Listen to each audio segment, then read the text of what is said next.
الحمد لله كفى وسلام على عباده الذين اصطفى أما بعد فأعوذ بالله من الشيطان الرجيم بسم الله الرحمن الرحيم يا أيها الذين آمنوا اتقوا الله حق تقاته ولا تموتن إلا وأنتم مسلمون صدق الله العظيم وقال رسول الله صلى الله عليه وسلم من احیا سنتی فقد احبنی ومن احبنی کان معی فی الجنہ او کما قال علیہ السلام۔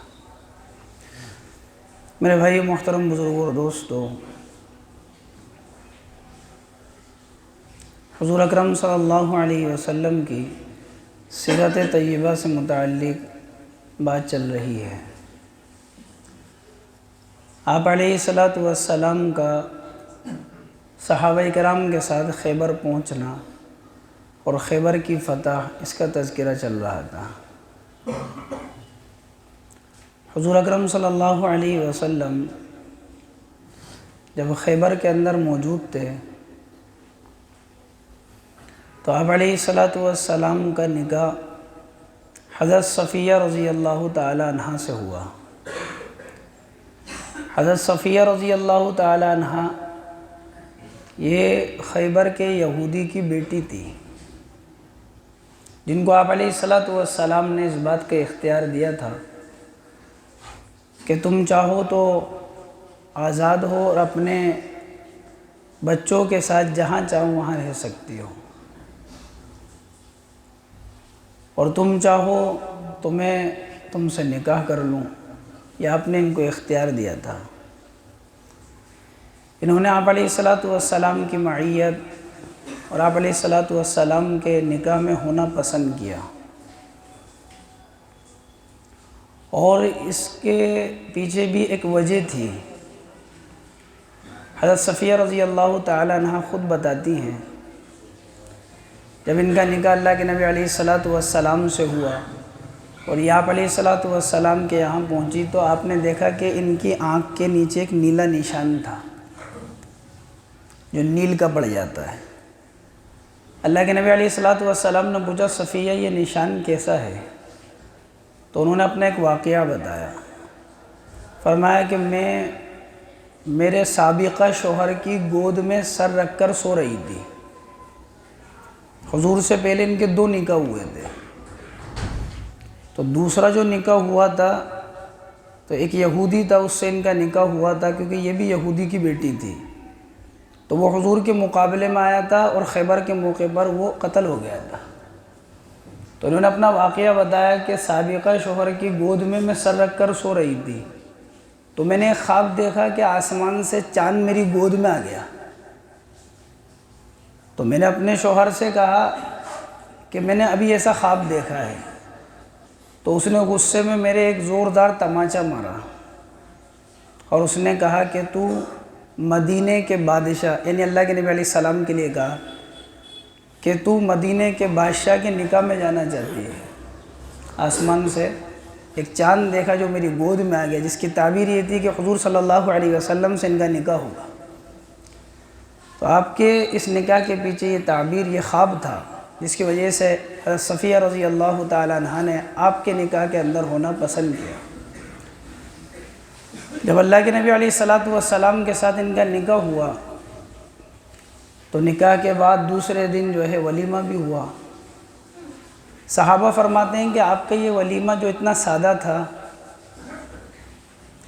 کہ صحابہ سے اللہ کے نبی علیہ السلام نے فرمایا کہ جس کے پاس جو ہے وہ لے کر حاضر ہو جائے۔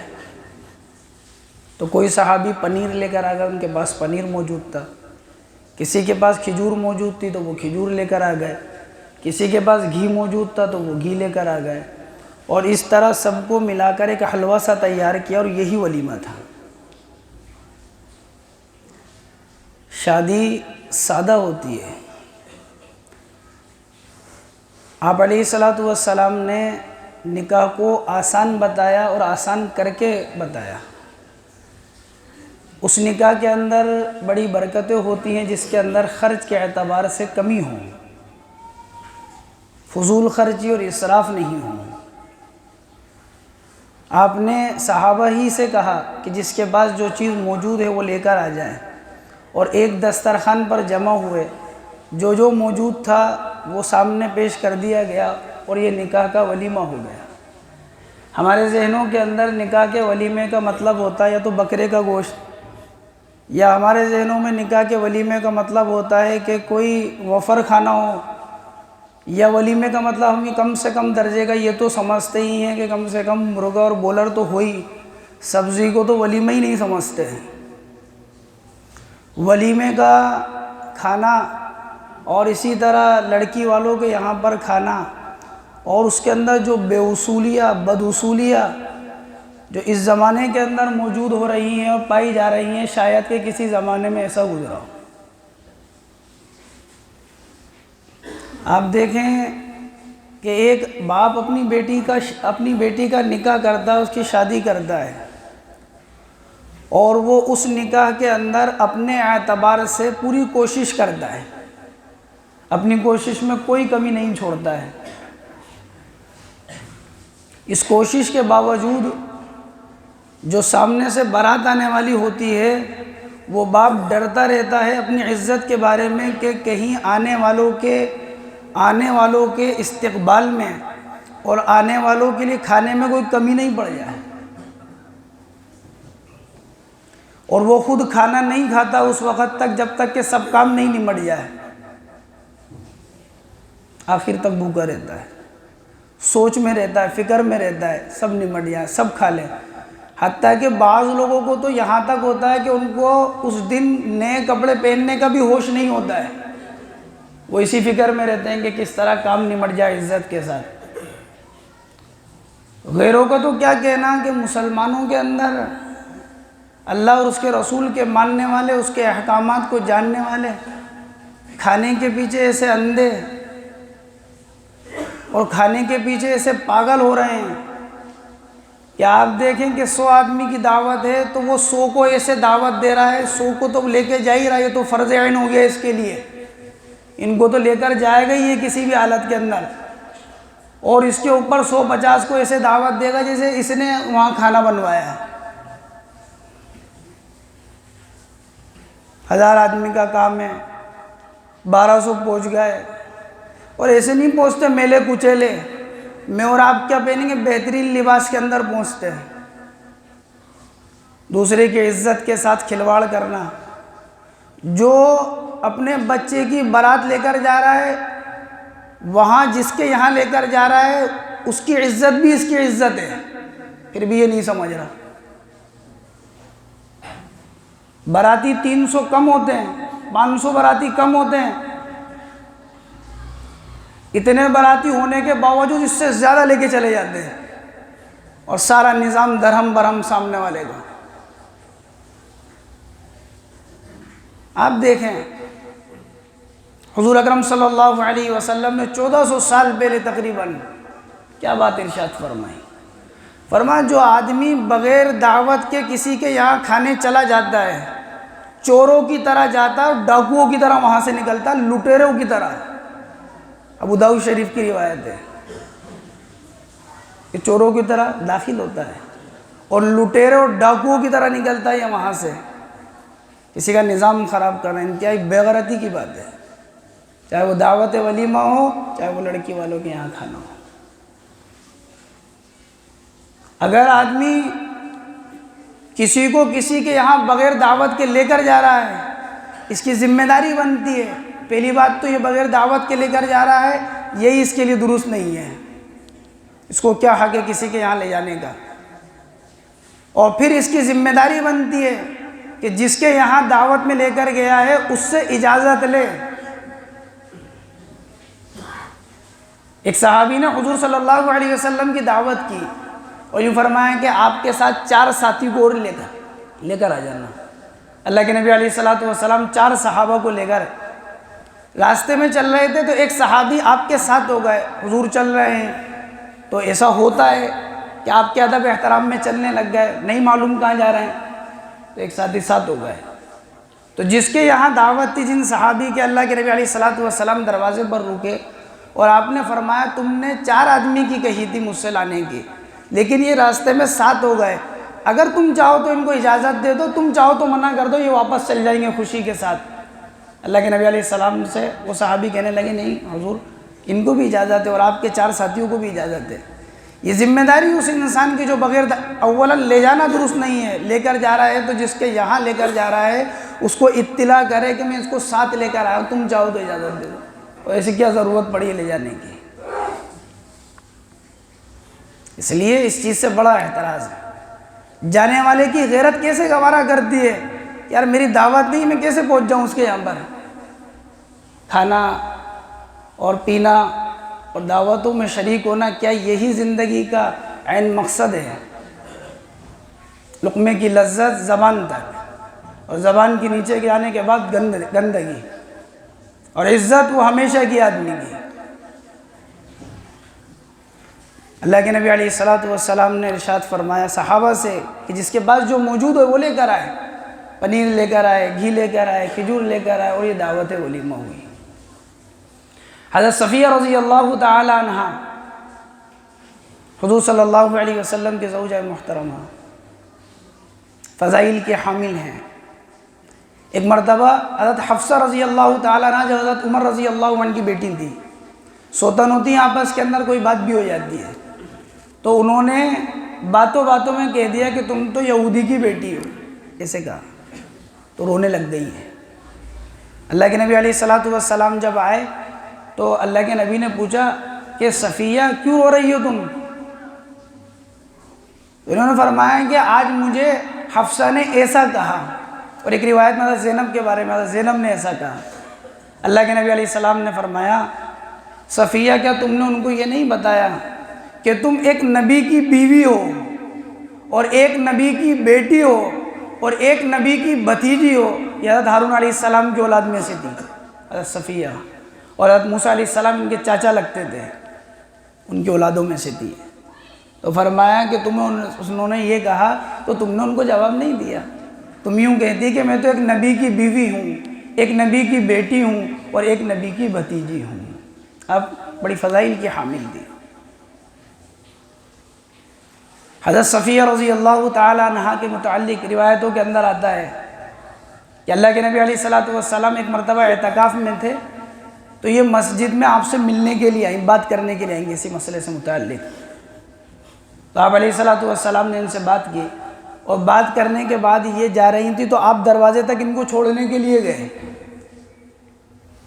تو دروازے پر پہنچے تو کچھ بات چل رہی تھی، تو سامنے سے 2 صحابی انصاری گزر رہے تھے، تو جیسے انہوں نے حضور کو دیکھا اور آپ کسی سے بات کر رہے ہیں تو وہ تیزی سے چلنے لگے، شرم محسوس ہوئی کہ آپ کسی سے بات کر رہے ہیں، ہم دھیرے چلے، یہ مناسب نہیں ہے، تیزی سے چلنے لگے۔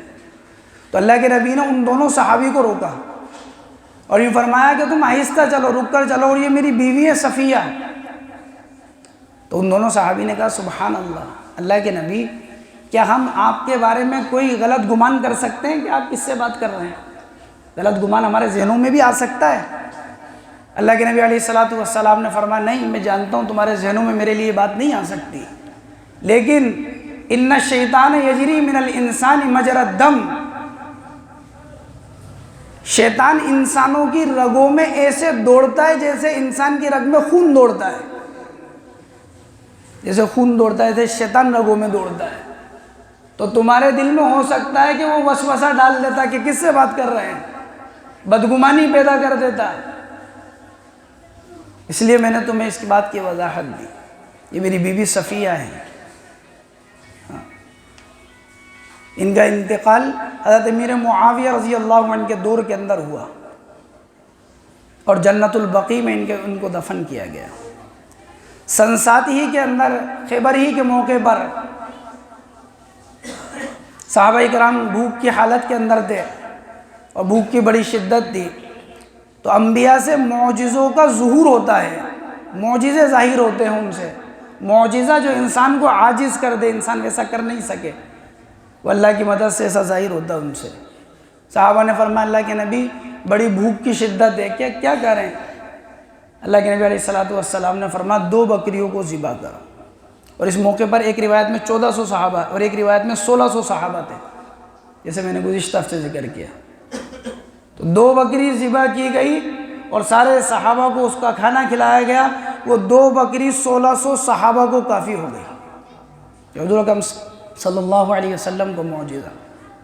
خیبر کے موقع پر آپ کا دوسرا معجزہ، ایک غلام تھے جن کا نام اسلم تھا، حبشہ کے رہنے والے، ایک یہودی کے غلام تھے. تو اس موقع پر وہ مسلمان ہو گئے. تو انہوں نے اللہ کے نبی علیہ السلام سے فرمایا، اللہ کے نبی میں نے یہودیوں کی بکریاں چرا لی تھی جب میں ان کا غلام تھا، کیا کروں؟ تو آپ نے فرمایا کہ تمہارے ذمے یہ بات ضروری ہے کہ تم ان کی بکری واپس کرو انہیں کو. یہ نہیں ہے کہ چوری کا مال ہے تو میرا ہے. جیسے بازار میں ہوتا ہے نا، نگینوں کے بازار میں آدمی کو علم ہوتا ہے یہ چوری کا مال ہے، اس کا بھاؤ یہ نہیں ہے، اور آدمی اپنے نفس کو سمجھا لیتا ہے یار میں تو اس سے خرید رہا ہوں، اور خرید لیتا ہے، جبکہ اس کا نفس جانتا ہے چوری کا مال ہے، مال مسروق. جو آدمی جانتا ہے اس بات کو، یا جس کو غالب گمان ہے اس بات کا یہ چوری کا مال، اس کے لیے خریدنا جائز نہیں ہے. بیچنے والے کو تو مسئلہ ہی الگ ہے، وہ تو چوری کر کے لا رہا ہے، وہ تو اور زیادہ سخت ہے. لقطے کا مال، جو گری پڑی چیز ہوتی ہے اس کو لقطہ کہتے ہیں. دیکھا آدمی نے کہیں کوئی چیز لی، کوئی دیکھ تو نہیں رہا، اٹھایا جیب میں رکھ لیا میرا ہی ہے. لقطہ جو گری پڑی چیز ہوتی ہے، اس کا نظارہ دیکھنا ہو تو کبھی کسی کا موبائل گم جائے تو دیکھیں. کسی کا موبائل گرا اور ملتے ہی سوئچ آف، فون کرتے ہی رہو، جس کو مل گیا فوراً سوئچ آف.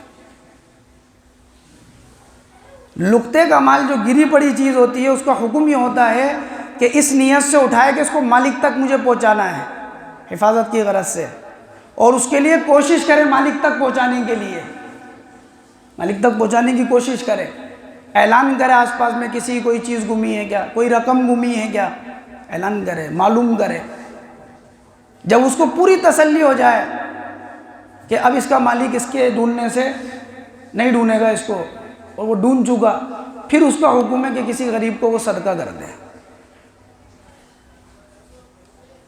پوچھا کہ ان بکریوں کو کیسے لوٹاؤں؟ اللہ کے نبی علیہ السلام نے فرمایا کہ ان بکریوں کو جمع کرو ایک جگہ اور اللہ کا نام لے کر ان کو چھوڑ دو، یہ آپ کا معجزہ تھا، یہ مالک تک پہنچ جائیں گی. ساری بکریوں کو انہوں نے جمع کیا جتنی بکری لی تھی، اور ان کو ایسے ہی کہ اللہ کا نام لے کر چھوڑا. روایتوں میں آتا ہے کہ ہر بکری اس کے مالک کے گھر تک پہنچ گئی. خیبر کے موقع پر آپ کے معجزے ظاہر ہوں. اسی سے متعلق انشاءاللہ پھر بات ہے.